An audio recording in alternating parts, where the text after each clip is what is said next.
Hello hello hello. आ जाओ भाई फटाफट सी। अरे आ गया डॉक्टर लवर, आ गया भाई आ गया। आ जाओ भाई फटाफट सी। राम राम जी सारे ने। मैं तारा साथी मोहित पुनिया बता सारे का जॉब स्टार के यूट्यूब चैनल पर भरी दोपहरी में 3:30 बजे के इस शुभ समय के ऊपर एक बार फिर से स्वागत करो। सुना क्या ज्ञान तारे। आ जाओ भाई फटाफट से। भाई थोड़ा सा लेट हो गया उसके लिए माफी चाहता हूँ भाई। गर्मी बहुत घनी हो रही थी, कमरा ठंडा होने में लगी 10 मिनट तो भाई जमा भीतर को कुछ तो बहुत तकड़ी गर्मी हो रही है भाई। तो भाई जैसा कि आप लोगों को पता है भाई, आप ही ने पॉलिटी की सीरीज है स्टार्ट कर रखी है, स्ट्रेटेजिक की हमारी कंप्लीट हो चुकी है। आर्टिकल नंबर 1 से लेकर और 51 तक हम सारे के सारे पढ़ चुके हैं। आज हम लोग है भाई आगे बढ़ने जा रहे हैं, जिसके अंदर हम लोग आर्टिकल जो राष्ट्रपति से रिलेटेड जितने आर्टिकल हैं और जो उपराष्ट्रपति हमारे प्रेसिडेंट एंड वाइस प्रेसिडेंट उनसे रिलेटेड जितने भी आर्टिकल हमारे, आज हम उनको पूरा करने का प्रयास करेंगे। कोशिश करेंगे कि आज की क्लास के अंदर हमारे दोनों के दोनों टॉपिक पूरे हो जाएं। एक सेकंड रुको भाई, एक सेकंड रुकियो भाई।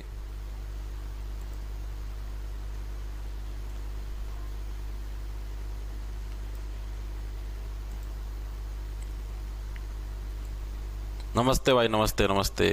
आ जाओ तुम बस। नमस्ते तो ले ली मंतारी। गुड आफ्टरनून भाई, गुड आफ्टरनून। करें भाई स्टार्ट। राम राम भाई, राम राम। तो देखो भाई पहले ज्यादा लेट हो चुके हैं तो हम लोग स्टार्ट करते हुए पहली बात तो आप लोग ये देखो भाई, जो भी हमारे देश के अंदर जो भी शासन चलता है, ठीक है, यानी जो भी हमारे देश के अंदर शासन चलता है वो मेनली 3 टाइप का चलता है। ये चीज मैंने आपको पहली क्लास के अंदर भी बताई थी भाई। कौन कौन से 3 टाइप। पहली चीज हमारे पास विधायिका, सेकंड चीज हमारे पास कार्यपालिका और थर्ड चीज होती है हमारे पास न्यायपालिका। 3 भागों के अंदर भाई हमारे देश के अंदर शासन चलता है भाई। शासन हमारे देश के अंदर कितने टाइप से? 3 टाइप से चलता है भाई। कौन कौन से 3 टाइप हैं भाई? देखो भाई, पहला पार्ट कौन सा हमारे पास? विधायिका,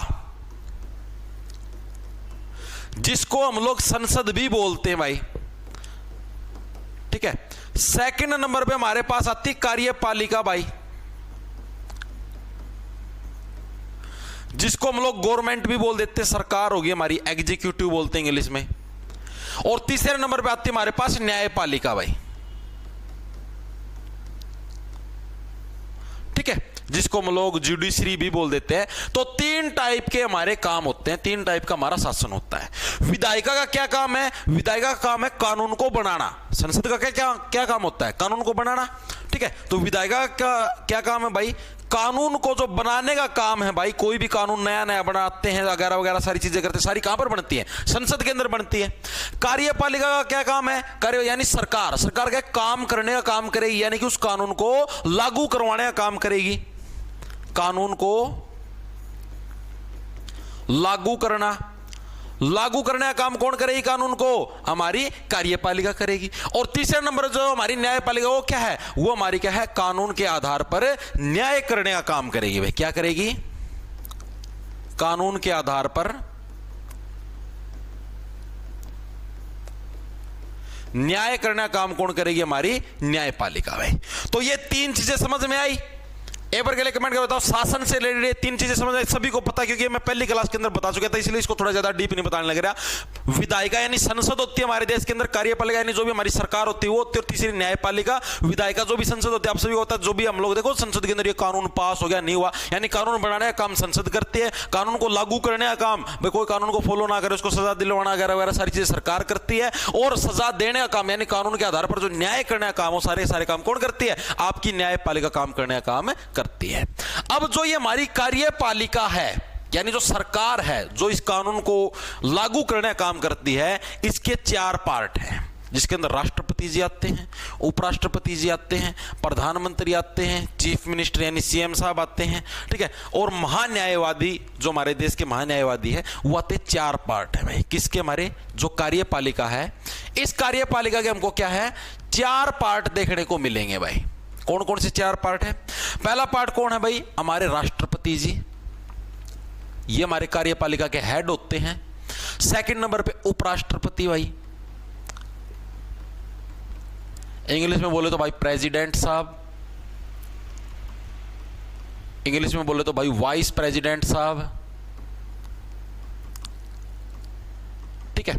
थर्ड नंबर पे आते हैं हमारे पीएम प्रधानमंत्री या फिर सीएम चीफ मिनिस्टर, जो भी राज्य के होते हैं। और चौथे नंबर पे आते हैं हमारे पास महान्यायवादी, अटॉर्नी जनरल, जो सरकारी वकील होते हैं वो, ठीक है। तो ये चार टाइप से हमारी क्या है कार्यपालिका डिस्ट्रीब्यूट होती है, आगे डिवाइड होती है, जिसके अंदर से आज हम लोग भाई हमारे राष्ट्रपति जी के सारे आर्टिकल कंप्लीट कर देंगे और उपराष्ट्रपति जी के सारे आर्टिकल कंप्लीट कर देंगे। इनको भाई मैं ट्रिक से आपको याद करवा दूंगा, इस बात की मेरी गारंटी होगी, ठीक है। करीबन आप ये समझो आज हम लोग 20 आर्टिकल है भाई याद करने का काम करेंगे, लगभग काफी हद तक चीजें निपटा देंगे। हाँ, मंथ वाइज करंट अफेयर भाई प्रवीण शर्मा कल होगी। एक मंथ की मैंने आपको 2 दिन पहले करवा दी थी, शायद शनिवार को करवाई थी, 2 दिन पहले नहीं 4-5 दिन हो गए, ठीक है। दूसरे मंथ की करंट अफेयर भाई मैं आपको कल करवाऊंगा, कल सुबह 11 बजे, ठीक है।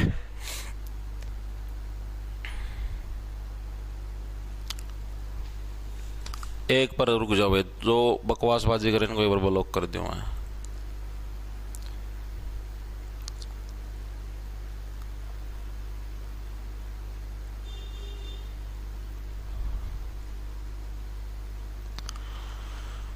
चले भाई अब आगे, ठीक है सर, आगे से हट जाओ, ले भाई आगे से हट गया, ले लो स्क्रीनशॉट ले लो इसका, ठीक है। चलो अब आगे चलते हैं भाई।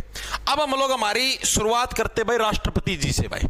हाँ ठीक है, हम लोगों ने देखो भाग पढ़े हैं, हम लोग भाग नंबर 1, भाग नंबर 2, भाग नंबर 3, भाग नंबर 4 और 4A यहां तक हम लोग पढ़ चुके हैं, जहां पर हमने कल मौलिक कर्तव्य के बारे में पढ़ा।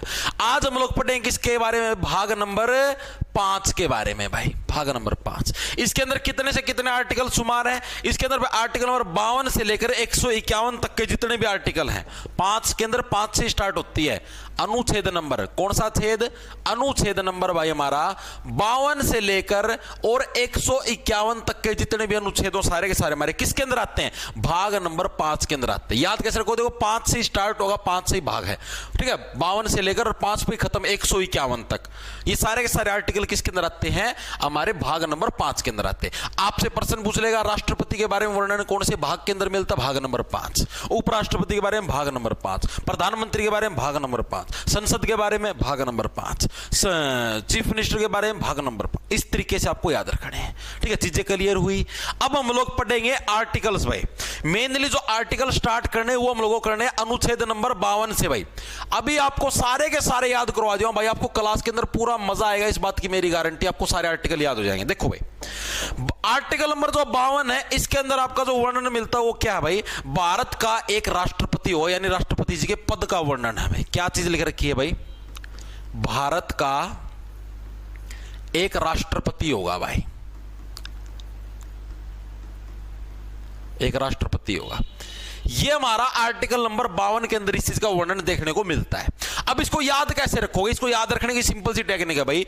देखो, अगर आपको किसी व्यक्ति को देश का राष्ट्रपति बनाना है, मान लो कल को आपको ही देश का राष्ट्रपति बनना है, अगर हम आपको जैसे मिनिमम एज 35 वर्ष की रख रखी है, अगर आपको मान ले 36 वर्ष की उम्र में राष्ट्रपति बना दिया अब की जनरेशन के हिसाब से, तो सीधी सी बात है, रील्स का जमाना है, ठीक है, आप लोग फुल हवाबाजी करोगे, वो VIP सिक्योरिटी में उतरते हुए रील्स बना के डाल दी, ठीक है, गाड़ी के अंदर चलते हुए हूटर बजाते हुए सारा ट्रैफिक कट गया भाई, ऐसे मतलब आप फुल हवाबाजी करोगे, ठीक है। जवान खून है, क्या पता जवानी के जोश में कौन सा गलत डिसीजन दे दो, ठीक है, कह दोगे पाकिस्तान को उड़ा दो, सारे सिस्टम को खत्म कर दो, 8 विश्व युद्ध होकर खड़ा हो जाएगा भाई, ठीक है। उधर से अमेरिका अटैक कर देगा, उधर से और कोई सा देश अटैक कर देगा, फिर सबके साथ लड़ना पड़ेगा। मतलब हर एक मामले को क्या है, सूझबूझ से सुलझाना पड़ता है।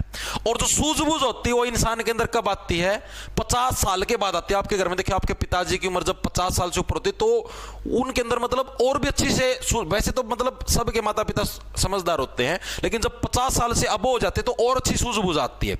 यानी 52 साल की उम्र के अंदर क्या है, उस व्यक्ति के अंदर बहुत ही अच्छी सूझबूझ आ जाती है कि हम उस व्यक्ति को राष्ट्रपति के पद के ऊपर बिठा सकते हैं। उसने 52 साल तक अपने जीवन के अंदर बहुत सारी चीजें देखी, उसको एक अच्छा एक्सपीरियंस है, ठीक है। तो यानी कि 52 साल की उम्र के अंदर क्या, जब भी किसी व्यक्ति को हम राष्ट्रपति के पद के ऊपर बिठाएंगे तो किस अवस्था के अंदर बिठाएंगे, 52 साल की उम्र के अंदर क्या है, हम लोग किसी व्यक्ति को राष्ट्रपति के पद के ऊपर बिठाएंगे भाई। चीजें समझ में आई। तो आर्टिकल नंबर 52 के अंदर क्या है, राष्ट्रपति के पद का वर्णन है, यानी भारत के लिए क्या है, एक राष्ट्रपति होगा भाई। चीजें समझ में आई या नहीं आई।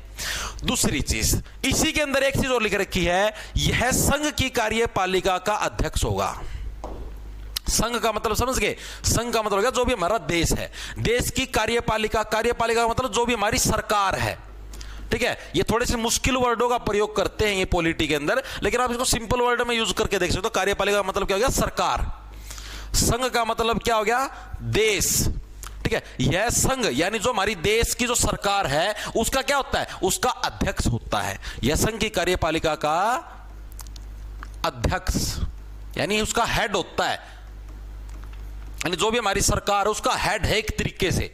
ठीक है, संघीय कार्यपालिका का हेड होता है। चीजें समझ में आई या नहीं आई? वेरी गुड भाई।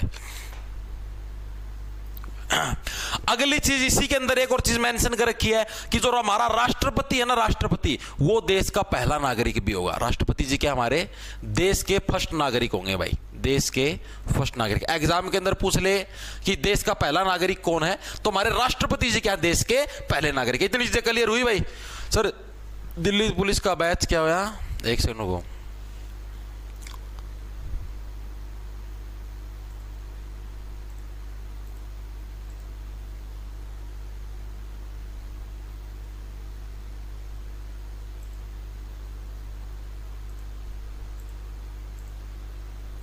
दिल्ली पुलिस के बैच में, दिल्ली पुलिस में बर्न स्किन भाई 2-3 दिन पहले हो रहा था। ये बर्न स्किन होगा क्या चीज, आप लोग मेरे को ये नहीं बताने लगे रे।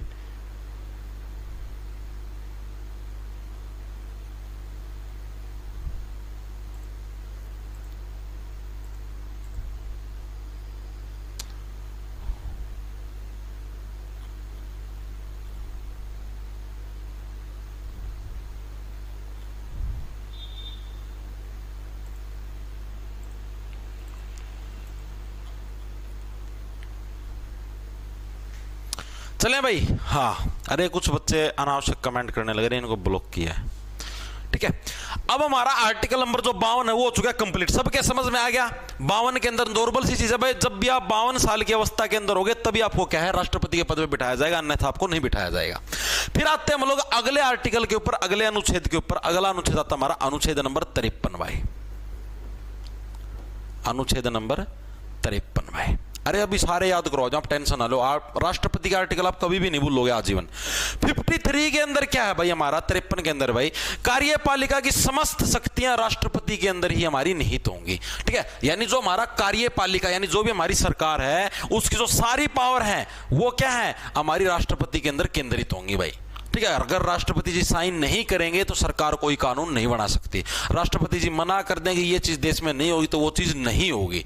ठीक है, तो यानी क्या है हमारा, कार्यपालिका की सारी शक्तियां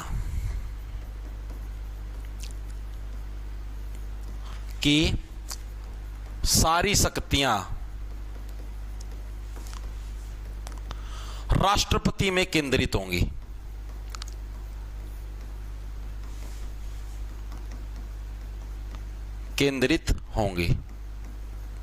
मतलब वैसे बता देता हूं आप लोगों को, ये चीज दिखने में है, लिखित में है कि वह कार्यपालिका की सारी शक्तियां राष्ट्रपति में केंद्रित, लेकिन उन शक्तियों का प्रयोग कौन करता है, प्रधानमंत्री करता है, आप सभी को पता है। ठीक है, तो ये वही चीज है। यानी इसको देखो याद कैसे रखोगे, पहले नंबर पे हमने 52वें नंबर पे दिया राष्ट्रपति के पद के बारे में वर्णन। तो जो अगला आर्टिकल उसके अंदर हम लोग किसके बारे में बताएंगे भाई, राष्ट्रपति की पावर्स के बारे में भी तो बताएंगे। पहले नंबर पे हमने बता दिया कि हाँ भाई राष्ट्रपति का ऐसे ऐसे पद होगा। ठीक है, 52 साल का व्यक्ति राष्ट्रपति के पद पे बैठ सकता है। सेकंड नंबर पे उसके पास कौन कौन सी शक्तियां होंगी, राष्ट्रपति का जो पद का वर्णन तो हमने कर दिया भाई, हाँ एक राष्ट्रपति का पद है, उसके पास कौन कौन सी पावर होंगी, तो वो क्या, वो कार्यपालिका की सारी शक्तियां ही उसके अंदर होंगी।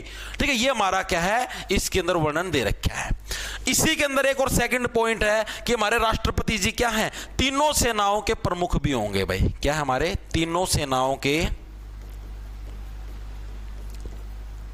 प्रमुख भी कौन होंगे, हमारे राष्ट्रपति जी ही होंगे। तीनों सेनाएं मतलब जो भी हमारी एयरफोर्स है, एयरफोर्स यानी जो हवा में उड़ती है, नेवी जो समुद्र में चलती है, और जो भी हमारी आर्मी है यानी जो धरती पे रहती है वो।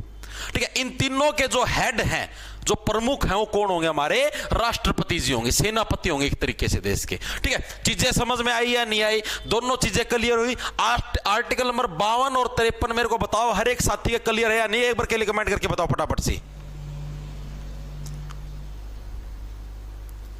बताओ बताओ बताओ।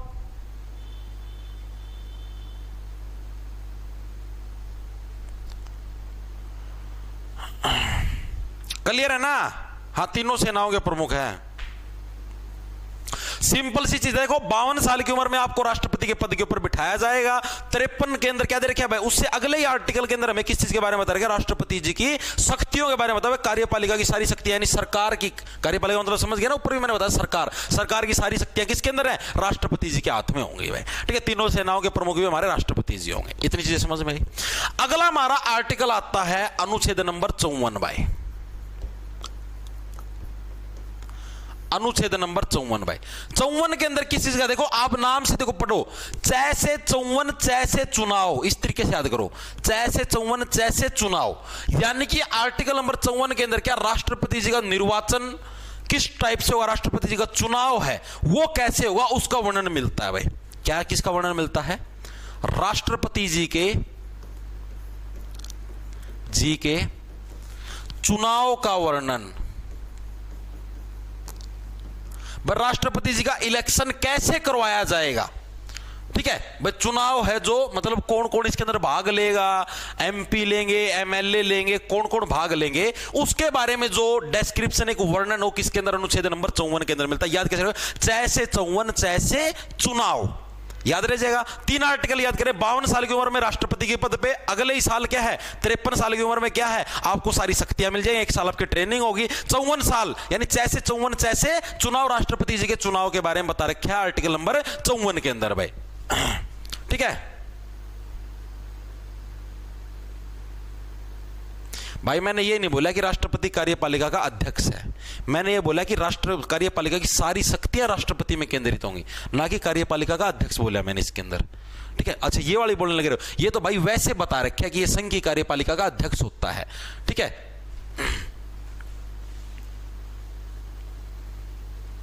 यस,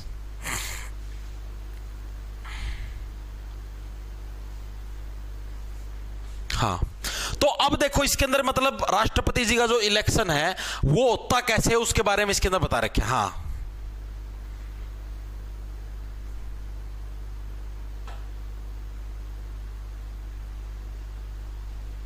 ये तो फिर जान लो। देखो भाई, इनके इलेक्शन के अंदर हिस्सा कौन कौन लेता है, ये आता है एग्जाम के अंदर। जितने भी सांसद हैं भाई, सांसद को इंग्लिश में क्या बोलते हैं, एमपी, मेंबर ऑफ पार्लियामेंट भाई। जितने भी विधायक हैं, जिसको इंग्लिश में बोलते हैं MLA, member of legislative assembly भाई, ये सारे के सारे इसके अंदर इलेक्शन के अंदर पार्ट लेते हैं, इलेक्शन में पार्ट लेते हैं। लेकिन जो मनोनीत सदस्य होते हैं, मनोनीत का मतलब जैसे आपने देखा राज्यसभा के अंदर मनोनीत सदस्य होते हैं, ठीक है, वो इसके अंदर पार्ट नहीं लेते भाई। हाँ, यस यस यस, नहीं, राज्यसभा वाले तो लेंगे मनोनीत भी पार्ट, जो विधान परिषद वाले हैं उसकी बात होने लग रही है। जैसे आपको बता देता हूं भाई, देखो सांसद एमपी आपको कहां पर देखने को मिलते हैं, ये आपको लोकसभा के अंदर देखने को मिलेंगे, आपको राज्यसभा के अंदर भी देखने को मिलेंगे। यानी राज्यसभा और लोकसभा के तो सारे के सारे सदस्य इसके अंदर पार्ट लेंगे इलेक्शन के अंदर। ठीक है, एमएलए यानी विधायक यानी विधानसभा के भी सारे के सारे सदस्य इलेक्शन के अंदर भाग लेंगे, हर एक स्टेट के जितने भी एमएलए हैं। लेकिन जो आपकी विधान परिषद होती है, आप लोगों ने नाम सुना होगा कि 6 ही राज्यों के अंदर विधान परिषद है। ठीक है, ये जो विधान परिषद होते हैं ना, इसका कोई भी सदस्य इसके अंदर पार्ट नहीं लेगा, इस चीज को ध्यान में रखना भाई। ठीक है, हाँ सर, क्या कोई यूनियन टेरिटरी वाला भी हिस्सा ले? हाँ, यूनियन टेरिटरी भी है। दिल्ली और जो पुडुचेरी का जो निर्वाचित सदस्य एमएलए वो भी इसके अंदर हिस्सा लेते हैं, क्योंकि दिल्ली तो एक तरीके से यूनियन टेरिटरी भी और एक राज्य की तरह भी काम करती है, दोनों तरीके से काम करने लग रही है। तो यानी कि हमारा दिल्ली और पुडुचेरी आ सकता है एग्जाम के अंदर, अच्छा क्वेश्चन था। दिल्ली और पुडुचेरी ये तो क्या हमारे यूटी है, यूनियन टेरिटरी, इसलिए इंपॉर्टेंट है। यूटी के एमएलए भी हिस्सा लेते हैं। यह आता भाई एग्जाम के अंदर, पहले बताने लग रहा हूं कि राष्ट्रपति जी के इलेक्शन में कौन भाग नहीं लेता, तो विधान परिषद है, विधान परिषद के सदस्य क्या राष्ट्रपति जी के इलेक्शन में भाग नहीं लेते। क्या दिल्ली और पुडुचेरी के जो सदस्य हैं या एमएलए क्या वो भी इलेक्शन के अंदर भाग लेते हैं? तो यस, ठीक है भाई, दिल्ली और पुडुचेरी। कौन से केंद्र शासित प्रदेश, कौन सा एकमात्र ऐसा केंद्र शासित प्रदेश है जिसके सदस्य हैं इलेक्शन के अंदर भाग लेते राष्ट्रपति जी के इलेक्शन के अंदर? दिल्ली। पुडुचेरी, दोनों के अंदर से कोई सा भी आ जाए ऑप्शन में। ठीक है भाई, ओके। दिल्ली पुलिस के बैच पे कूपन कोड कब आएगा? अभी लॉन्च कर दूं, क्या बोलते हो? कर दूं अभी? लो तुम्हारी इच्छा पूरी कर देता हूं। क्या कोड बनाऊं तुम बता दो, हुक्म दे दो, क्या कोड बनाना है? बोलो, जो तुम बोलो। क्या चलने लग रहा है अभी? मई चलने लग रहा है, मई के नाम से बना दिया भाई, मई 50। ठीक है, मई 50 कैपिटल अक्षर के अंदर यूज करना, छोटे में नहीं, मई 50। ठीक है, लेकिन क्लास खत्म होने बाद, अभी बनाया नहीं है, क्लास खत्म होते ही बना दूंगा मई 50 भाई, बस। लेकिन होगा सिर्फ आज रात के 12 बजे तक। बोलो तो अभी बना दूं, अभी तो रहने देता हूं, सारी क्लास डिस्टर्ब हो जाएगी। ठीक है, मई 50 कैपिटल अक्षर के अंदर, MAY 50, लेकिन क्लास खत्म होने बाद। अभी तो यार तुम्हारे सामने ही खड़े हूं, क्लास खत्म होते ही कोड बना जनरेट करवा दूं और आपका लग हो जाएगा। ठीक है, बोलो तो फोन करके बोल दूं। चलो यार तुम्हें पावर दिखानी पड़ेगी। आवाज ही दिखा दें थोड़ी सी।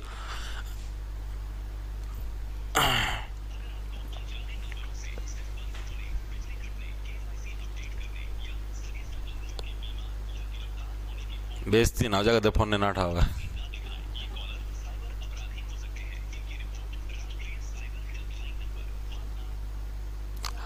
हेलो, रोहित खड़ा है? होगी भाई बेइज्जती, कुट की मट्टी, टेक्नीशियन साहब सुनते हैं।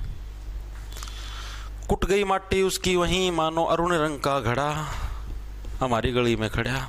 ठीक है भाई, कोई ना, क्लास खत्म हुए पाचा, क्लास खत्म हुए पाचा लगा दूंगा भाई। ठीक है भाई, MAY 50 ये कोड याद रख लेना। ठीक है, मेरे को याद भी देना, क्लास खत्म होता कदे मेरा याद देना रहा है। ये आपको 3 आर्टिकल याद हुए, 52, 53 और 54 भाई। ठीक है, 52, 53, 54 के अंदर क्या भाई? 52 के अंदर जब भी आप 52 साल की अवस्था के अंदर आओगे, आप एलिजिबल हो जाओ राष्ट्रपति बनने के लिए। 53 के अंदर उससे अगले साल आपके अंदर राष्ट्रपति की सारी पावर आ जाएगी, यानी सरकार कार्यपालिका की सारी पावर हो जाएगी। 54 के अंदर जैसे चुनाव, राष्ट्रपति जी के चुनाव के बारे में सारी बात। गुरुजी मेरा NTPC का सिलेबस कंप्लीट नहीं हो पाया, RWA स्टूडेंट 40 रुपया भुगतान किया है, तो भाई अब मैं क्या करूं मेरे भाई? इसमें भाई मेरा कोई दोष, मेरी कोई गलती, टाइम से करना चाहिए था। तो देखो भाई, ठीक है, जैसे 54 चुनाव भाई, राष्ट्रपति जी के चुनाव के बारे में। चुनाव के अंदर हिस्सा कौन कौन लेता? लोकसभा भी लेती, राज्यसभा भी लेती, विधानसभा भी लेती, लेकिन विधान परिषद कभी भी उसके अंदर हिस्सा नहीं लेती। लोकसभा राज्यसभा सेंट्रल गवर्नमेंट के अंदर होती है, विधानसभा और विधान परिषद स्टेट गवर्नमेंट के अंदर होती है। ठीक है, तो विधान परिषद उसके अंदर कोई हिस्सा नहीं लेती। ठीक है, दिल्ली और पुडुचेरी एक मात्र ऐसी यूनियन टेरिटरी है जिनके विधायक भी इसके अंदर हिस्सा लेने का काम करते हैं भाई। चलो आगे आगे चलो भाई, 54 तक हमारे हो चुके हैं भाई। ठीक है, अब हम लोग आते हैं अनुच्छेद नंबर 55 पे भाई। अनुच्छेद नंबर 55 भाई,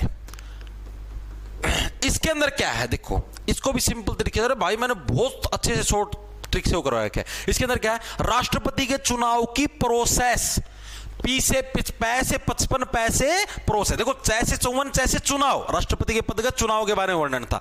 पैसे 55 पैसे प्रोसेस, राष्ट्रपति के चुनाव की प्रोसेस, इसके बारे में वर्णन हमें किसके अंदर मिलता है? आर्टिकल 55 के अंदर। भाई राष्ट्रपति के चुनाव की प्रोसेस, जिसको हिंदी में बोले तो पद्धति। ठीक है, जैसे 54 जैसे चुनाव, 54 के अंदर चुनाव, पैसे 55 पैसे प्रोसेस। प्रोसेस क्या होती है राष्ट्रपति जी के चुनाव की, उसके बारे में इसके अंदर आपका दे रखा है भाई। ठीक है भाई, क्या क्या प्रोसेस होती है हमारी? एक तो अप्रत्यक्ष निर्वाचन होता है। प्रत्यक्ष निर्वाचन किसको बोलते हैं हम लोग? प्रत्यक्ष उसको बोलते हैं जो हमको सामने से दिखे, भाई जैसे जनता ने हमने वोट किया है और ये व्यक्ति राष्ट्रपति बन गया, उसको बोलते हैं प्रत्यक्ष। अप्रत्यक्ष का मतलब हमने हमारे विधायकों को यानी MLAs को वोट किया है, हमने हमारे इनको क्या नाम है सांसदों को वोट किया है, और वो सारे मिलके क्या है राष्ट्रपति जी को वोट करने लग रहे हैं, यानी कि इनडायरेक्टली रूप से हमारे ही वोट आगे जाने लग रहे हैं। इस तरीके से आप लोग समझ सकते हो, यानी अप्रत्यक्ष निर्वाचन होता है। दूसरा हमारा क्या हो गया सर? सुबह 11 बजे वाली क्लास दिल्ली पुलिस के लिए, हाँ दिल्ली पुलिस के लिए भी कर सकते हो, पिंकी कुमारी, कोई दिक्कत नहीं है। हाँ यस, कोई दिक्कत नहीं है। ठीक है, तो ये चीज रखना, राष्ट्रपति जी के चुनाव की प्रोसेस कैसी होती है भाई? हमारी इनडायरेक्ट होती है। इनडायरेक्ट का मतलब हो गया हमारे पास अप्रत्यक्ष। ठीक है, अप्रत्यक्ष कौन सी होती है? जो डायरेक्टली लोगों के द्वारा, जो डायरेक्टली लोगों द्वारा न चुना जाए, न चुना जाए, उसको बोलते हैं हम लोग क्या, इनडायरेक्ट प्रोसेस। भाई चीजें समझ में आई तो आर्टिकल नंबर 55 क्लियर है। 52, 53, 54, 55 चार अनुच्छेद करवाए राष्ट्रपति से रिलेटेड, चारों के चारों क्लियर होने चाहिए। 52 के अंदर राष्ट्रपति का पद, 53 के अंदर कार्यपालिका की सारी शक्ति राष्ट्रपति में केंद्रित, जैसे 54 जैसे चुनाव के बारे में दे रखा है, 55, 55 पैसे प्रोसेस, चुनाव की प्रोसेस क्या होगी उसके बारे में दे रखा है भाई। हाँ वेरी गुड।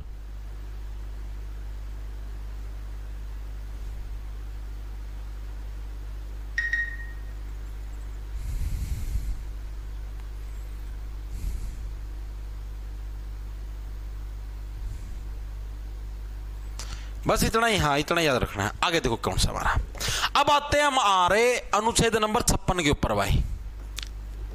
अनुच्छेद नंबर 56 देखो, 56 से क्या बन गया, छपना। 56 का मतलब क्या होगा, छपना भाई।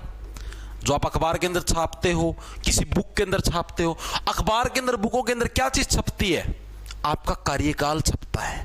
भाई आपने जैसे मान लिया मेरा जीवन में, मैंने मेरे बचपन से लेके और मान लिया जब तक मेरी मृत्यु होगी उस तक मैंने क्या चीज की है, मैंने क्या मेहनत की है, या मैंने क्या गंदे काम किया, मतलब जो भी चीज है वो इतिहास के अंदर छप जाएगी।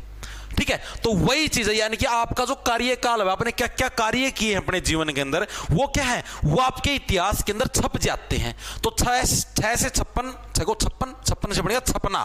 ठीक है, यानी राष्ट्रपति जी का कार्यकाल भाई, आपका कार्यकाल ही तो इतिहास के अंदर छपता है। तो राष्ट्रपति जी का जो कार्यकाल है वो किसके अंदर, वो हमारा आर्टिकल नंबर 56 के अंदर देखने को मिलता है। चीजें समझ में आई। वे कार्यकाल यानी राष्ट्रपति जी ने इतने साल तक शासन किया है, क्या कुछ किया है। ठीक है, कितने साल तक राष्ट्रपति शासन कर सकते हैं, तो 5 वर्ष तक क्या है हमारे राष्ट्रपति जी शासन कर सकते हैं। राष्ट्रपति शासन कितने, 5 वर्ष तक हमारे राष्ट्रपति जी शासन कर सकते हैं, यानी कार्यकाल इनका चलेगा 5 वर्ष तक। ठीक है, एक और चीज याद रखना, राष्ट्रपति जी अपना त्याग पत्र किसको देते हैं, ये इंपॉर्टेंट है। राष्ट्रपति जी अपना त्याग पत्र किसको देते हैं, एग्जाम के अंदर बहुत बार तड़ के मत लेना, पहले बताने लगे रहो, तो किसको देते हैं, उपराष्ट्रपति को। क्या हमारे राष्ट्रपति जी अपना त्याग पत्र देने का काम करते हैं भाई। ठीक है भाई, चीजें क्लियर हुई या नहीं हुई, इतनी चीजें क्लियर है। आर्टिकल नंबर 56 छपना, इतिहास के अंदर क्या छपता है, आपका कार्यकाल, यानी आपने क्या क्या कार्य किए हैं वो आपके छपते हैं भाई। तो 56 के अंदर हो गया हमारा ये भाई। ठीक है,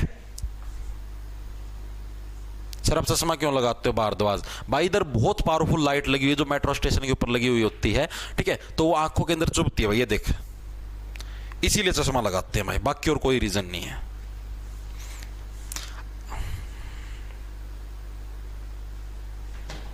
ठीक है, और अब ये कमेंट तेरा एक बार और मुझे दिखा तो तेरे को मैं ब्लॉक कर दूं, पहले बताने लगे जाओ।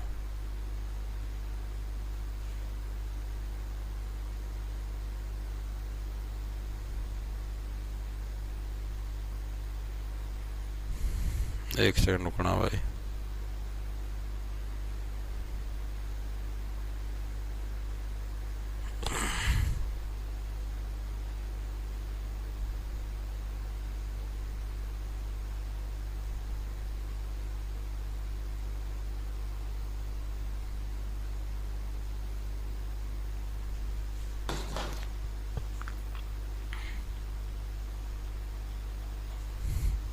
चले आगे, आगे चलते। देखो भाई, अनुच्छेद नंबर 56 हमारा हो चुका है। अब आते हैं हमारे अनुच्छेद नंबर 57 के ऊपर भाई। अनुच्छेद नंबर 57। ठीक है, अब देखो इसके अंदर क्या 57, देखो 57 का मतलब होगा सताना, सैसे 57 सैसे सताना। ठीक है, अब मान लो आपको राष्ट्रपति जी को सताना है, उनके साथ खेलना, उनको थोड़ा परेशान करना है, तो आप क्या बोल दोगे, आप ये बोलोगे भाई इलेक्शन दोबारा से करवा दिया जाए।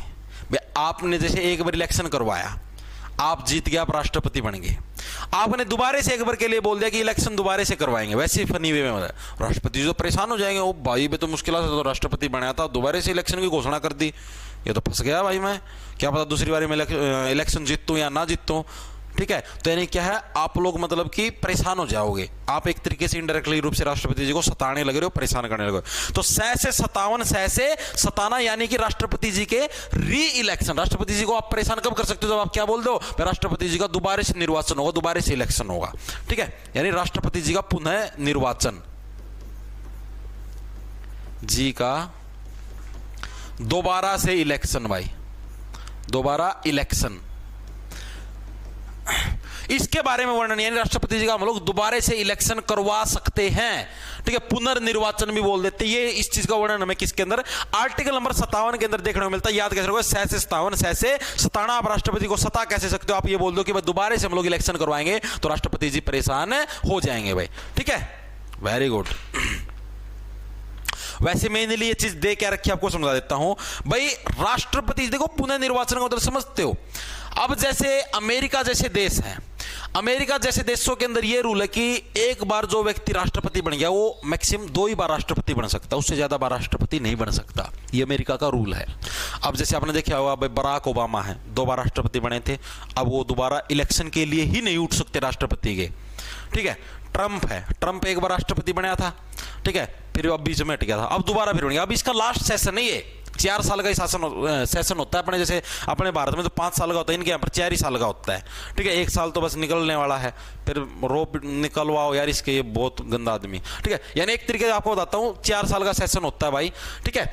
और जैसे यहां पर क्या होता है, मतलब भाई 2 ही बार आप इलेक्शन के अंदर जीत सकते हो, ठीक है, इलेक्शन के अंदर पार्टिसिपेट कर सकते हो, आप दोबारा से इलेक्शन के अंदर पार्टिसिपेट नहीं कर सकते। लेकिन भारत के अंदर क्या अनुच्छेद नंबर 57 में किस चीज की छूट देता है कि राष्ट्रपति जी का दोबारा इलेक्शन, राष्ट्रपति जी का जो व्यक्ति, जैसे मान लिया आज मान लो मैं बैठ गया राष्ट्रपति जी के पद पे, तो मैं जितनी बार चाहूं उतनी बार इलेक्शन के अंदर उठ सकता हूं राष्ट्रपति जी के, जितनी बार मेरी इच्छा उतनी बार, ठीक है। मतलब मैं क्या पता 5 बार मैं अकेला ही राष्ट्रपति बन जाऊं 35 वर्ष तक, ठीक है। तो ये 25 वर्ष तक, तो ये सारी चीजें किसके हाथ में, अपने मतलब कि ये चीजें देते हैं आर्टिकल नंबर 57, ये पावर हमको देता है, ठीक है।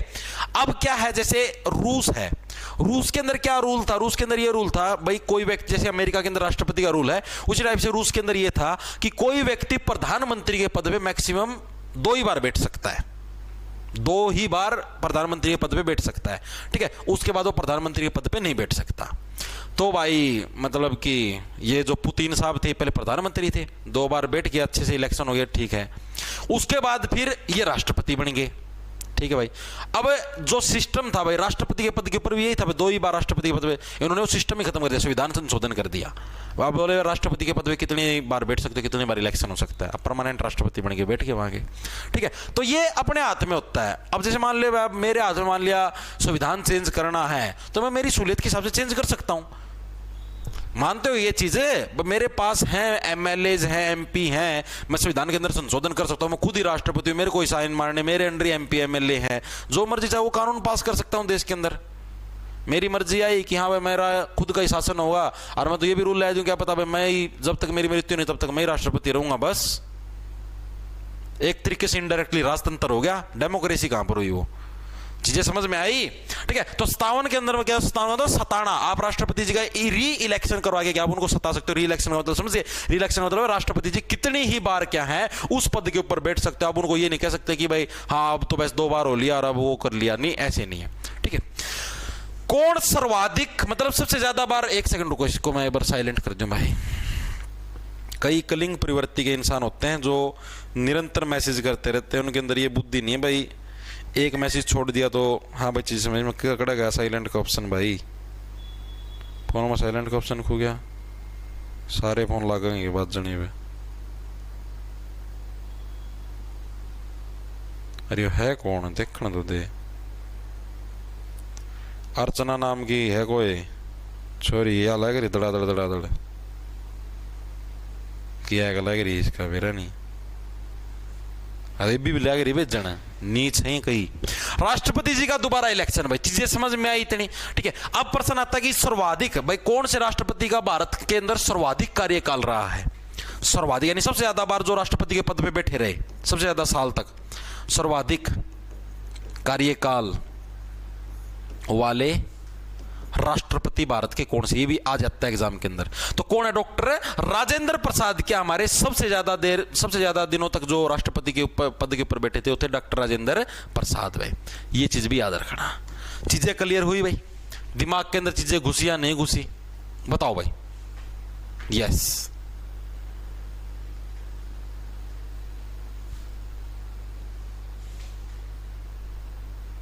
ठीक है। यस, चलूं आगे? चलूं क्या? इतनी चीजें क्लियर होगी ना। अब चलते हैं आर्टिकल नंबर 58 के ऊपर। अनुच्छेद नंबर भाई 58 के अंदर में किसके, देखो आपको पता है जब भी आप जैसे आप सरकारी नौकरी की तैयारी करने लग रहे हो, गवर्नमेंट जॉब्स की तैयारी करने लग रहे हो, तो आपको रूल का पता होना चाहिए। जब भी आप सरकारी कर्मचारी लगोगे तो आप 58 साल की एज पे रिटायर कर दिए जाओगे। ठीक है, 58 साल तक ही आप क्या सरकारी नौकरी के ऊपर बन के रह सकते हो। यानी 58 साल की उम्र में क्या है, आपकी जो योग्यता है सरकारी नौकरी के पद के ऊपर, वो आपकी योग्यता खत्म हो जाएगी भाई। ठीक है, यानी 58 के अंदर क्या, 58 साल की उम्र के अंदर क्या है, सरकार भी आपकी योग्यता के ऊपर क्या शक करने लग जाती है, यानी योग्यता का वर्णन होने लग रहा है। यानी राष्ट्रपति जी की योग्यता, राष्ट्रपति के पद पर बैठने के लिए क्या योग्यता होनी चाहिए, राष्ट्रपति की योग्यता का वर्णन किसके अंदर मिलता है? हमें आर्टिकल नंबर 58 के अंदर मिलता है। राष्ट्रपति के पद के ऊपर बैठना है तो आपकी क्या क्या कंडीशन होनी चाहिए, आप किन किन चीजों को क्वालिफाई करे हुए होने चाहिए। कोई क्वालिफिकेशन की जरूरत नहीं, चाहे अनपढ़ हो तो भी राष्ट्रपति बन सकते हो। ठीक है, और अनपढ़ व्यक्ति कोई सरकारी नौकरी नहीं लग सकता। यानी जो सरकार है वो अनपढ़ है और उसके जो कर्मचारी हैं पढ़े लिखे। आप सोच के देखो देश की जो व्यवस्था है कैसे डगमगा रही है। मतलब आप ये सोचो, एक रूल ये भी है कि आपके ऊपर अगर कोई भी केस है, कोर्ट के अंदर केस है, कोई FIR है, तो आप सरकारी कर्मचारी नहीं बन सकते, तो आपको सस्पेंड कर दिया जाएगा। और जो सरकार है, जो मंत्री हैं बड़े बड़े, उनके ऊपर कोर्ट केस चलते हैं, जेलों के अंदर पड़े पड़े भी सांसद बन जाते हैं, सब चलता है भाई। मतलब सारे रूल इस हिसाब से बना रखे हैं कि हमको फैसिलिटी मिले, हमको सुविधा मिले। मतलब सरकार के अंदर से जो भी सांसद हैं, MP MLA है भाई, उन्हीं के हाथ में रूल बनाने, तो उन्होंने सारे रूल इस हिसाब से सेट कर रखे कि सारी फैसिलिटी हमको मिले, सारा पैसा हमको मिले। ठीक है, आम जनता चाहे बाढ़ में कोई मतलब नहीं है। आप ये सोचो भाई, अब कोई भी सांसद है, मान लिया MP मेंबर ऑफ पार्लियामेंट, कोई MLA, कोई विधायक है भाई, कितनी कितनी तो इनको सैलरी मिलती है, मिलती होगी, मानते हो ये चीज तो। ठीक है, 1.5 2 लाख 3 लाख तो इनको सैलरी मिलती है, सारी चीज फ्री, मोबाइल का बिल फ्री। यार आप ये बताओ, जिस व्यक्ति को 1.5 2 लाख रुपया 3 लाख रुपए सैलरी मिलती है, कि वो अपने मोबाइल का रिचार्ज नहीं करवा सकता, तो काहे उसका मोबाइल फ्री कर रखा है, उसका टोल टैक्स फ्री, काहे टोल टैक्स फ्री कर रखा है भाई? क्या अपने इतना, मतलब जो आम नागरिक, जो गरीब से गरीब व्यक्ति जिसकी 10,000 सैलरी, वो टोल टैक्स भरने लगे तो वो क्यों नहीं भर सकता भाई? लेकिन उसका भी फ्री, उसका तेल फ्री, गाड़ी सरकार देगी। यार 2-3 लाख रुपए महीने की सैलरी लेने लगे रहा है, वो गाड़ी नहीं ले सकता अपनी। इलेक्शन के तरफ से नहीं इतना पैसा फूका, वो गाड़ी तो ले सकता ना अपनी। बस सोच के देखो, सरकारी आवास मिलेगा, चलो कोई बात नहीं, हो तो सबको, सारे कर्मचारियों को मिलता है, कोई बात नहीं। लेकिन आप ये सोच के देखो, उन्होंने सारी चीजें अपने हिसाब से सेट कर रखी हैं भाई कि हमको बेनिफिट मिले। आप अगर एक भी बार सांसद बन जाते हो, मेंबर ऑफ पार्लियामेंट बन जाते हो, MLA बन जाते हो, विधायक बन जाते हो, ठीक है, तो आपकी आजीवन पेंशन बन जाएगी। ठीक है, जैसे मान लिया आपके भाई सैलरी, मतलब पेंशन के अंदर होता है भाई आधी सैलरी मिलेगी आपको। जैसे आपकी सैलरी 2 लाख रुपए है, सांसद बन गए आप, तो आपको कम से कम आधी सैलरी नहीं 1 लाख रुपए तो आपको पर मंथ तो भी मिलता रहेगा। आपको सिर्फ एक बार बनना 5 साल के लिए, उसके बाद आजीवन मृत्यु तक आपको 1 लाख रुपए पर मंथ मिलेंगे। मतलब समय के साथ साथ वो बढ़ेगी आपकी पेंशन। सोच के देखो आप, इतनी फैसिलिटी। सरकारी कर्मचारी जो 20-20, 25-25, 30-30 साल सरकार की सेवा करता है, जनता के लिए काम करता है, जो कि 58 साल की उम्र में रिटायर होता है, उसके लिए पेंशन की सुविधा खत्म कर रखी है। आपको पता हो तो NPS new pension scheme launch कर रखी है, जिसके अंदर कोई खास पेंशन नहीं मिलती, 10-15 हज़ार रुपए मिलेंगे रिटायरमेंट के बाद, ठेंगा मिले और कुछ नहीं मिलेगा। पुरानी पेंशन स्कीम बेस्ट थी, जिसके अंदर आपको आधी सैलरी मिलती थी रिटायरमेंट के बाद भी। मान लिया जैसे आज आप कर्मचारी हो सरकार के, रिटायरमेंट के टाइम पर आपकी 1 लाख रुपए सैलरी है, तो रिटायरमेंट के बाद 58 साल के बाद आपको पर मंथ आधी सैलरी यानी 50,000 रुपए पर मंथ तो भी मिलेगी। तो सोच के देखो कि सारे इन्होंने रूल हैं अपने हिसाब से सेट कर रखे। भाई खुद को फैसिलिटी मिलनी चाहिए, जनता जाए बाढ़ में, हमें कोई मतलब नहीं है। समझ में आई? तो ये चीजें आई भाई समझ में। यानी राष्ट्रपति जी की योग्यता, योग्यता क्या क्या है हमारी योग्यता भाई? वो भारत का नागरिक हो। पहली कंडीशन तो क्या है? भारत का नागरिक होना चाहिए भाई। ठीक ठीक है, वो राष्ट्रपति के पद के लिए उठ सकता है। सेकंड कंडीशन हमारी 35 वर्ष मिनिमम उम्र होनी चाहिए। मिनिमम कितनी? 35 वर्ष की क्या है, उस व्यक्ति की उम्र होनी चाहिए, वही हमारा राष्ट्रपति के ऊपर बैठ सकता है। ठीक है, लोकसभा के सदस्य के रूप में चुने जाने की उसकी योग्यता हो। लोकसभा के सदस्य बनने की उसमें योग्यता हो भाई, यानी कि सांसद बनने की उसमें कैपेसिटी हो कि वो सांसद के मतलब चुना जा सकता था सांसद, इस टाइप की उसके अंदर कैपेसिटी हो। ठीक है, हाँ, और इसके अलावा भाई वो कोई भी सरकारी पद धारण न किया हुआ होना चाहिए भाई, कोई सरकारी पद पे नहीं होना चाहिए वो। ठीक है, कोई भी गवर्नमेंट पद पर न हो, जैसे कोई भी कर्मचारी वाला पद ना हो, मतलब वहां से रिजाइन देने के बाद ही उठ सकता है। इसके अंदर चीजें समझ में आई? तो आर्टिकल नंबर 52 से लेकर 58 तक सारे क्लियर हैं। 52 साल की उम्र में राष्ट्रपति जी का पद, 53 के अंदर कार्यपालिका की सारी शक्तियां राष्ट्रपति के अंदर, 6 से 54 6 से चुनाव राष्ट्रपति का चुनाव, 55 पैसे प्रोसेस चुनाव की प्रोसेस, 6 से 56 मतलब छपना इतिहास के अंदर क्या छपता आपका कार्यकाल, राष्ट्रपति का कार्यकाल, 57 का मतलब सताना, राष्ट्रपति जी के लिए आप बोलो री इलेक्शन, दोबारा से इलेक्शन होगा तो राष्ट्रपति जी परेशान हो जाएंगे। ठीक है, 58 के अंदर सरकार भी आपकी योग्यता के ऊपर शक करते हुए अब आपको रिटायर कर देना चाहिए, यानी राष्ट्रपति जी के पद की योग्यता में। सारे आर्टिकल याद हो गए, मौखिक याद हो गए, आज तक कभी याद हुए थे तुम्हारे जीवन में? मौखिक याद हो गया। अब आप ये देखो, कभी भी कहीं पर भी कोई सा आर्टिकल पूछ ले, ऐसे नु गदर गदर गदर जैसे बिटोड़े के अंदर से गोश्त से फकाते हो, ऐसे फकाओगे तुम आर्टिकल्स को। ठीक है, इतनी चीजें क्लियर होगी। अब है आगे आर्टिकल नंबर 59। आर्टिकल नंबर 59 पे आते हैं। अनुच्छेद नंबर 59 भाई, अनुच्छेद नंबर 60 भाई, और अनुच्छेद नंबर 61 भाई, और अनुच्छेद नंबर 62 भाई। ये फिर हमारे राष्ट्रपति के सारे आर्टिकल हो जाए खत्म भाई। देखो क्या है, उपराष्ट्रपति के जमाई 5 मिनट का काम है। ठीक है, 59 के अंदर क्या भाई, 59 अगर आप इन शर्तों को नहीं फॉलो करोगे तो आपके ऊपर लगेगा फाइन। आपने लाइन सुनी होगी भाई, आर्टिकल नंबर 59 अगर आप इन शर्तों को फॉलो नहीं करोगे तो आपके ऊपर क्या लगेगा, आपके ऊपर लगेगा भाई फाइन। क्या होया, बड़ा अच्छा लगा भाई। देखो तो 59 यानी आप लोगों अगर इन शर्तों को फॉलो नहीं करोगे तो आपके ऊपर लगेगा फाइन। यानी राष्ट्रपति जी के पद की शर्तें, राष्ट्रपति जी का जो पद है, ठीक है, उसकी शर्तें क्या क्या है, राष्ट्रपति के पद की शर्तें, यानी आपको क्या क्या काम करने होंगे उसके बाद, इस तरीके की जो शर्तें हैं, कंडीशन है। ठीक है, वो किसके अंदर, वो हमारे आर्टिकल नंबर 59 के अंदर है भाई। ठीक है, जैसे शर्तों के अंदर जैसे मैं आपको बताता हूं भाई कि वो सेंट्रल गवर्नमेंट या स्टेट गवर्नमेंट के किसी भी मतलब ये समझो सदन का सदस्य ना हो, जैसे लोकसभा होगी, राज्यसभा होगी, विधानसभा होगी, किसी भी सदन का है भाई सदस्य नहीं होना चाहिए। ठीक है, हाँ बिल्कुल बिल्कुल बिल्कुल, ये हमारे पद की शर्तें हैं भाई। ठीक है, चीजें क्लियर हुई भाई? क्या शर्तें, वही है यार, वो मतलब किसी भी उसका सदस्य नहीं होना चाहिए, जो भी मैंने आपको पहले बताई ना, वही शर्तें सेम टू सेम, और इसके अंदर कुछ नया नहीं। अगला जो हमारा है भाई आर्टिकल नंबर 60, 6 से 60 6 से शपथ, 6 से 60 6 से शपथ, यानी राष्ट्रपति जी के पद की जो शपथ है भाई, अगर आप राष्ट्रपति के पद के ऊपर बैठते हो तो आपको क्या शपथ चाहिए, यानी राष्ट्रपति जी के पद की शपथ। ये तो बहुत बार आता है एग्जाम के अंदर, मोस्ट इंपॉर्टेंट है, राष्ट्रपति जी के, राष्ट्रपति के पद की शपथ। शपथ के बारे में वर्णन किसके अंदर मिलता है, आर्टिकल नंबर 60, याद करें, 6 से 60 6 से शपथ। ठीक है, राष्ट्रपति जी को जो शपथ है वो कौन दिलवाता है, तो भाई जो सुप्रीम कोर्ट का जो चीफ जस्टिस ऑफ इंडिया है, या फिर सुप्रीम कोर्ट का जो वरिष्ठ न्यायाधीश है, मुख्य न्यायाधीश है। ठीक है भाई, CJI chief justice of India पहली प्राथमिकता उनकी है। अगर बाय चांस वो पद के ऊपर नहीं बैठे, कहीं बाहर है, मतलब यहाँ पर उपस्थित नहीं हो सकते, तो मुख्य जो हमारे सबसे वरिष्ठ न्यायाधीश हो, यानी जो सबसे बड़ी उम्र के जज साहब होंगे, वो दिलाएंगे भाई। यानी सबसे पहले देखा सुप्रीम कोर्ट के सीजेआई यानी चीफ जस्टिस ऑफ इंडिया, मुख्य न्यायाधीश। अगर ये उपस्थित नहीं है, ये अनुपस्थित है, अनुपस्थित है, तो अगर ये प्रेजेंट नहीं है तो कौन भाई, जो हमारे वरिष्ठ न्यायाधीश हैं, यानी जो सबसे बड़ी उम्र के हैं, वरिष्ठ न्यायाधीश, ये शपथ दिलाएंगे भाई। चीजें क्लियर हुई?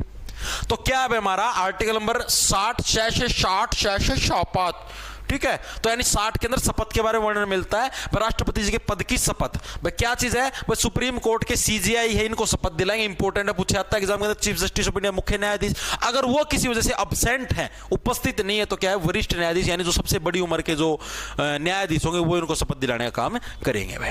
अब आर्टिकल नंबर आ गया हमारा 61 भाई। 61 के अंदर देखो, आप सोचो 52 साल की उम्र के अंदर पद के ऊपर बैठा था। अब इसको क्या है, 52 साल की उम्र के अंदर क्या है, राष्ट्रपति के पद के ऊपर बिठा दिया था भाई।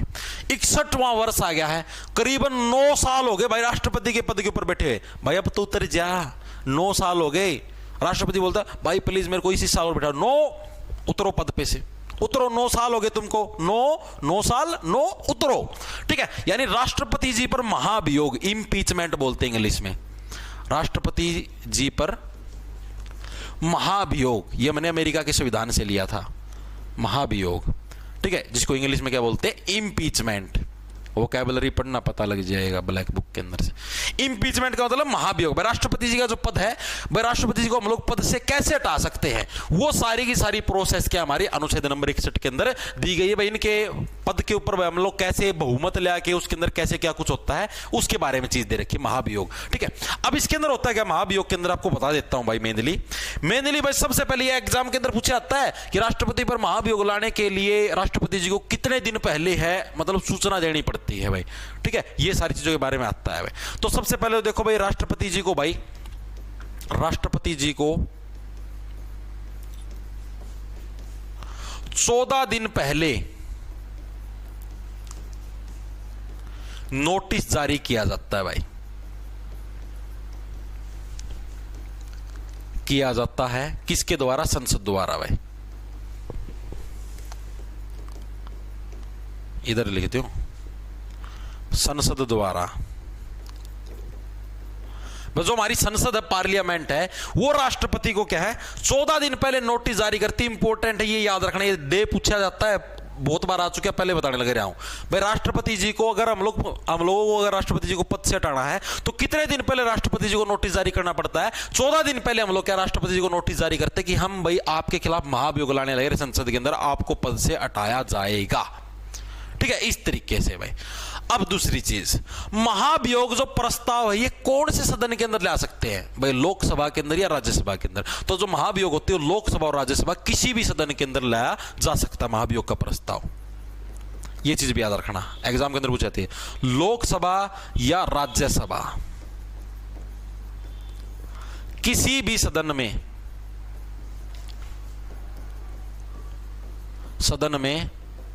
महाभियोग प्रस्ताव लाया जा सकता है भाई। जरूरी नहीं है भाई लोकसभा के अंदर आया, लोकसभा के अंदर भी पेश कर सकते हैं, राज्यसभा के अंदर भी पेश कर सकते हैं महाभियोग प्रस्ताव, कोई दिक्कत नहीं है भाई। हाँ, अगली कंडीशन, प्रश्न पूछा जाता है भाई, जब भी राष्ट्रपति के ऊपर महाभियोग लाया जाता है, महाभियोग किया जाता है, तो उस टाइम लगभग कितने सदस्यों के हैं उसके ऊपर साइन होने चाहिए। तो जिस भी सदन के अंदर महाभियोग लाया जाए, जैसे मान लिया लोकसभा के अंदर लिया है, तो लोकसभा के 1/4 सदस्यों के उसके ऊपर कम से कम साइन होने चाहिए उस प्रस्ताव के ऊपर। ठीक है, सदन के मिनिमम 1/4 सदस्यों के साइन होने चाहिए भाई, होने चाहिए उस प्रस्ताव के ऊपर कि हाँ भाई हम लोग सहमत हैं ये प्रस्ताव लाने के लिए। एग्जाम्पल ग्रुप में जैसे मान लिया लोकसभा में 100 सदस्य हैं, एक एग्जाम्पल ग्रुप में मानने लग रहा हूं, तो इसका 1/4 यानी हो गया हमारे पास 25, यानी मिनिमम 25 लोगों के तो क्या है उस नोटिस के ऊपर साइन होने चाहिए कि हाँ भाई हम लोग महाभियोग चाहते हैं। ठीक है, इस तरीके से तो लोकसभा के जितने टोटल सदस्य होंगे उसका 1/4 कर देना भाई, लगभग मिनिमम से मिनिमम इतने सदस्यों के तो साइन होने चाहिए महाभियोग प्रस्ताव के ऊपर भाई। चीजें क्लियर हुई या नहीं हुई?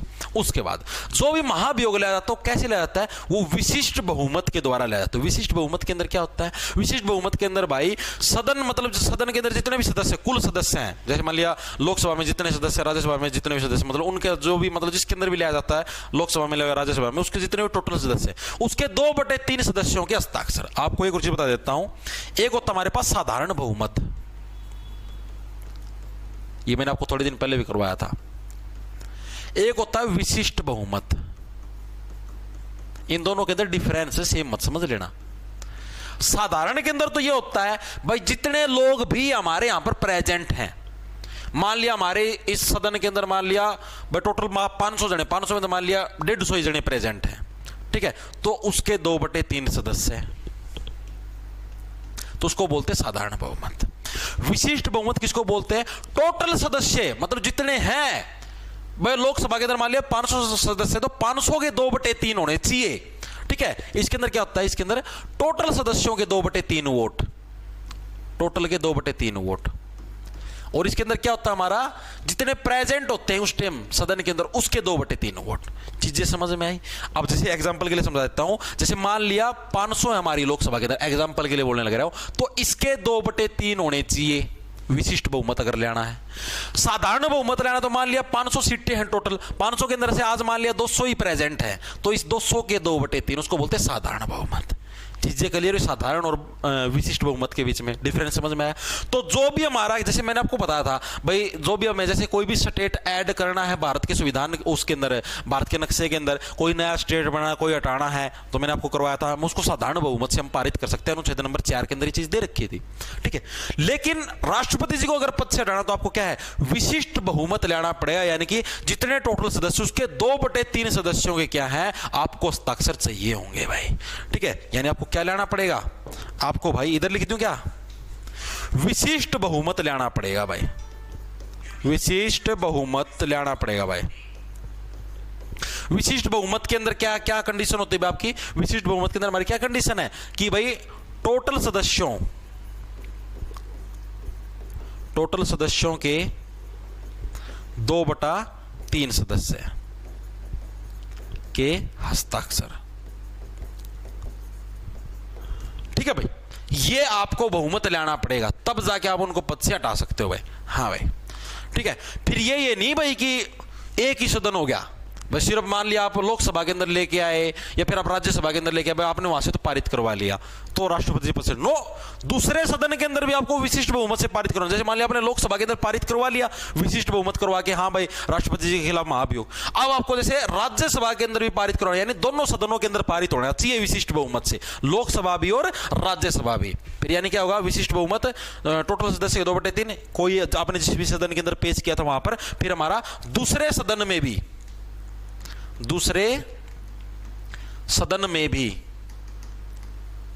विशिष्ट बहुमत आना चाहिए भाई, ये भी कंडीशन है। ये पूछे जाते हैं, मैं पहले बताने लग रहा हूं, ये मैं आपको वैसे टाइम पास नहीं करवाने लग रहा, ठीक है। यानी दोनों सदनों में विशिष्ट बहुमत आना चाहिए, पहले एक में पास करवाना फिर दूसरे में पास करवाना है।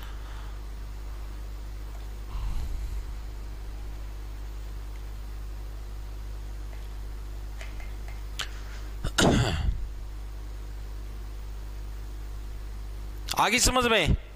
यस।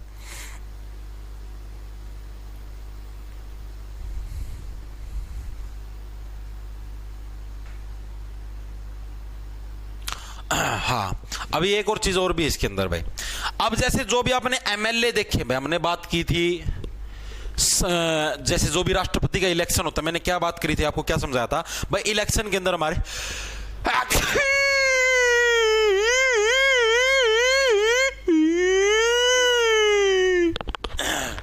जो भी इलेक्शन होता है भाई, इलेक्शन के अंदर सभी साथी पार्टिसिपेट करते हैं भाई। किधर गया ये रे? मेंबर ऑफ पार्लियामेंट भी, सांसद भी पार्टिसिपेट करते हैं, विधायक भी पार्टिसिपेट करते हैं। लेकिन जो भी महाभियोग होता है, जो भी क्या हमारा महाभियोग होता है, महाभियोग में कभी भी एमएलए पार्टिसिपेट नहीं करते। महाभियोग में एमएलए यानी जो विधायक होते हैं, स्टेट वाले जो विधायक होते हैं, एमएलए विधायक भाग नहीं लेते। ओनली कौन भाग लेते हैं? ओनली सांसद, यानी कि एमपी मेंबर ऑफ पार्लियामेंट भाग लेते हैं भाई। चीजें समझ में आई? ठीक है। जो इलेक्शन होगा उसके अंदर तो एमपी एमएलए दोनों हिस्सा लेंगे, लेकिन जब हमारा महाभियोग होगा तो महाभियोग के अंदर ओनली क्या है? ओनली हमारे सांसद भाग लेते हैं, विधायक कभी भी हिस्सा नहीं लेते। एग्जाम के अंदर पूछा जाता है भाई। ठीक है, चीजें क्लियर है। अब हम लोग आते हैं हमारे अनुच्छेद नंबर 62, राष्ट्रपति का लास्ट आर्टिकल है अनुच्छेद नंबर 62। उसके बाद हमारा राष्ट्रपति हो जाएगा आज पूरा भाई। अनुच्छेद नंबर 62 भाई। 62 के अंदर हमारा किस चीज का प्रावधान है भाई, जैसे राष्ट्रपति का कार्यकाल जैसे ही पूरा होगा, ठीक है, मतलब पूरा होगा, उससे पहले ही क्या है, आप अगले राष्ट्रपति का चुनाव करवा लो। मान लिया भाई कि अभी जैसे मान लो मई चलने लग रहा है, जुलाई के अंदर राष्ट्रपति का कार्यकाल पूरा होना है, तो अब जुलाई से पहले जून के अंदर ही इलेक्शन करवा लो और उसका रिजल्ट देके जैसे ही उस दिन वो रिजाइन देंगे, रिजाइन देते ही क्या आप उनको बिठा दो नए वाले राष्ट्रपति को, ठीक है। तो यानी 62 के अंदर क्या भाई, राष्ट्रपति जी का कार्यकाल पूरा होने से पहले ही अगले राष्ट्रपति के लिए, ताकि राष्ट्रपति का पद खाली ना रहे, इलेक्शन करवाना, ठीक है। मतलब भाई राष्ट्रपति जैसे जो भी कार्यकाल खत्म होना है उससे पहले ही आप क्या है उसके लिए इलेक्शन करवा लो भाई, यस। हाँ, अरे वो चीज भी बताऊंगा। अगर किसी केस के अंदर, ये भी एग्जाम के अंदर आता है, अगर मान लिया कोई केस हो जाए, राष्ट्रपति जी की डेथ होगी, अचानक से मृत्यु होगी, या फिर राष्ट्रपति जी कहीं बाहर चले गए, कुछ भी देश में इमरजेंसी लगी, मतलब कोई भी कंडीशन लगा लो, तो उस केस में देश के राष्ट्रपति कौन होंगे, उपराष्ट्रपति जी जो होंगे भाई जी, देश को संभालेंगे, देश को संभाले, यानी कि राष्ट्रपति के पद को संभालेंगे एक तरीके से, देश बोलो या राष्ट्रपति जी का पद भाई। यह पूछे जाता है एग्जाम के अंदर, हल्के मत लेना, वैसे नहीं लिखवाने लग रहा। राष्ट्रपति जी के पद को संभालने का काम करेंगे कौन, अगर किसी केस में राष्ट्रपति जी की डेथ हो गई भाई। लेकिन ये नहीं भाई हमेशा के लिए संभालेंगे, मैक्सिमम 6 महीने के लिए, मैक्सिमम 6 महीने तक ये पद के ऊपर रह सकते, राष्ट्रपति के पद के ऊपर उपराष्ट्रपति जी। यहां पे जब तक तुम्हारा नया राष्ट्रपति का इलेक्शन नहीं होता, वगैरह वगैरह कुछ चीजें सेट नहीं होती, इतने मैं संभाल लूंगा, कोई दिक्कत नहीं है भाई। चीजें क्लियर हुई या नहीं हुई, ठीक है, ये चीज दिमाग के अंदर सेट कर। अगर किसी केस में मान लिया उपराष्ट्रपति जी के भी कोई दिक्कत होगी, उपराष्ट्रपति जी भी पद पर उपलब्ध नहीं है भाई, इनके भी कोई दिक्कत होगी, डेथ होगी, कुछ भी लगा लो, ठीक है, तो उस केस के अंदर जो भी हमारे चीफ जस्टिस ऑफ इंडिया है सुप्रीम कोर्ट के भाई, ठीक है, वो राष्ट्रपति के पद को संभालेंगे भाई। कौन संभालेंगे, सुप्रीम कोर्ट ऑफ इंडिया के, सुप्रीम कोर्ट है हमारे भारत का, ठीक है, उसके जो चीफ जस्टिस है वो संभालेंगे भाई। अगर ये भी उपस्थित नहीं है, इनके भी कोई दिक्कत होगी, तो उस केस के अंदर हमारे कौन, वरिष्ठ न्यायाधीश, जो सबसे बड़ी उम्र के जो भी हमारे जज साहब होंगे, उसको पद के ऊपर बिठाया जाएगा, ठीक है। तो ये हमारे रूल हैं भाई कुछ। तो भाई हमारा जो राष्ट्रपति है भाई, राष्ट्रपति से रिलेटेड जितने भी हमारे आर्टिकल हैं वो हो चुके भाई हमारे कंप्लीट भाई। हाँ, राष्ट्रपति से रिलेटेड हमारे जितने भी आर्टिकल वो हमारे सारे के सारे हो चुके कंप्लीट भाई। अब इसके अंदर कुछ भी नहीं बचा, सारे कंप्लीट कर दे राष्ट्रपति वाले, A to Z, ठीक है। मेरे हिसाब से हर एक साथी की याद होगी 52 से लेकर 62 के बीच में कौन देखने को मिलता है हमको, राष्ट्रपति। एक बार के लिए कमेंट करके बता दो मेरे को कि ये आर्टिकल आपके याद हुए या नहीं हुए, आज तक कभी याद हुए थे या नहीं हुए थे, एक बार के लिए बता दो। सारे आर्टिकल याद करो जी राष्ट्रपति के, बताओ याद हो गए एक बार के लिए, मेरे को वो मिल जाएगी संतुष्टि। हाँ भाई याद हुए, कौन नहीं हुए, क्या होया? हाँ भाई एमएलए हो चाहे कुछ भी हो, अगर आप इलेक्शन के अंदर उठते हो तो आप गवर्नमेंट पद पे नहीं होने चाहिए। चाहे आप विधायक के लिए उठो, चाहे आप किसी भी मतलब कि सांसद के लिए उठो, किसी भी पद के लिए उठो, आप एमएलए एमपी, आप गवर्नमेंट पद के ऊपर नहीं होने चाहिए। क्लियर है ना, ऑल चीजें याद, वेरी गुड, शाबाश।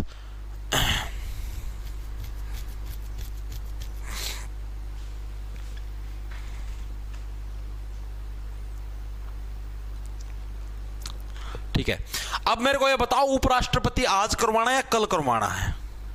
अभी करवाना तो कुछ ज्यादा मुश्किल नहीं है, 10 से 15 मिनट की का टाइम और लगेगा। 4:30 बजे हैं, ये समझो 5 बजे तक उपराष्ट्रपति पूरा करवा दूंगा। और ये बोलो कल करवाना तो कल करवा दो, चॉइस आप लोगों की, एक बार के लिए कमेंट करके बता दो।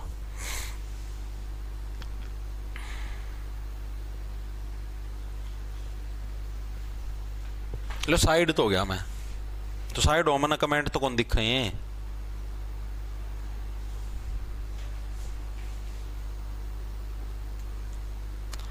सारे कल कल कल कर रहे हैं, चलो भाई कोई ना कल करवा देंगे, ठीक है। राष्ट्रपति के तो सारे क्लियर हो गए ना, आज राष्ट्रपति सारा क्लियर हो गया। देखो राष्ट्रपति जी, इनके बारे में सारे आर्टिकल 52, 53, 54, 55, 56, 57, 58, 59, 60, 61, 62, ठीक है, सारे के सारे आर्टिकल कर लिए। कोई ना उपराष्ट्रपति के बारे में हम लोग कल पढ़ लेंगे क्योंकि ज्यादा लेट हो गया, मैक्सिमम बच्चों की मतलब कि बस वगैरह हैं और चीजें हैं तो हो जाता है, कोई बात नहीं। आज के लिए इतना ही करेंगे, कल मतलब कि थोड़ी जल्दी स्टार्ट करूँ, आज थोड़ा मैं 15 मिनट लेट हो गया था, भाई कुछ काम हो गया था, ठीक है। तो कल थोड़ी जल्दी स्टार्ट करके और उपराष्ट्रपति भी निपटा देंगे और अगले वाले भी सारे के सारे निपटा देंगे, ठीक है। तो भाई आज की क्लास के अंदर बस इतना ही करेंगे भाई, इन प्रश्नों की। हाँ अरे वो एक और बता देता हूं मैं, बैच के ऊपर सिर्फ आज रात के 12 बजे तक छूट रहेगी, सिर्फ दिल्ली पुलिस कांस्टेबल का बैच और हमारा कंप्लीट जीके वाला बैच, दोनों बैचों के ऊपर अभी छूट कर दूंगा मैं, अभी क्लास खत्म होते ही। कैपिटल अक्षर के अंदर MAY 50 कोड यूज कर लेना, MAY 50, मई 50 कैपिटल अक्षर के अंदर, कोई स्पेस मत यूज करना, ठीक है। जॉब्स टारगेट के नाम से आपको अपना ऐप मिलेगा, आप लोगों की डिमांड थी तभी कराया, नहीं मैं कराया कौन करूं यार। जॉब्स टारगेट के नाम से अपना ऐप मिला आपको प्ले स्टोर पर, उधर कोर्स के सेक्शन के अंदर जाओगे तो आपको ये बैच देखने को मिल जाएंगे। कंप्लीट जीके जो भी मैं यहाँ पर करवाता हूँ, जैसे जो भी चीजें मैंने लिखी आपको लिखी लिखाई मिलेंगी, प्रॉपर इसके हैंडरिटन नोट्स मिलेंगे, ठीक है। आप उनका प्रिंट निकलवा के पढ़ सकते हो। पिछली जो भी सारी क्लासेस जो भी आपको यूट्यूब के ऊपर दिखाई देने लगे भाई हिडन है, जो भी आपकी रह चुकी हो सारी की सारी आप इसके अंदर कर सकते हो, बैच के अंदर ही मिलेगी। दिल्ली पुलिस की कंप्लीट तैयारी करनी, जैसे मैथ है, मैथ के अंदर हमारे बहुत सारे टॉपिक हो चुके हैं, अभी कंपाउंड इंटरेस्ट चलने लग रहा है, ठीक है, चक्रवृद्धि ब्याज। तो जैसे ही मैथ पूरा होगा, मैथ के हम लोग हैंडरिटन वो मतलब क्या बोलते हैं उसको, प्रैक्टिस शीट भी देते हैं, रीजनिंग की भी प्रैक्टिस शीट देते हैं, ठीक है। प्रीवियस ईयर के पेपर भी डाल रखे हैं, आप उसको जैसे टेक्स्ट बुक के ऊपर मॉक नहीं लगाते उसी टाइप से मॉक की फॉर्म में है, ठीक है, आप वो भी लगा के दे सकते हो, नए मॉक भी डाल लेंगे। तो चॉइस आपकी सिर्फ आज रात के 12 बजे तक का ऑफर है, ये कोड लगाओगे तो भाई, ठीक है। और ये क्लास अभी प्राइवेट हो जाएगी, आपको बैच के अंदर ही मिलेगी। सभी को राम राम, धन्यवाद। लोग हैं जो मेरे हिसाब से राष्ट्रपति हर एक साथी के याद हो जाना चाहिए, ठीक है। ओके मिलते हैं भाई कल। करंट अफेयर्स कल करवा दूंगा सुबह 11 बजे वाली क्लास में, 11 बजे आ जाना कल NTPC की।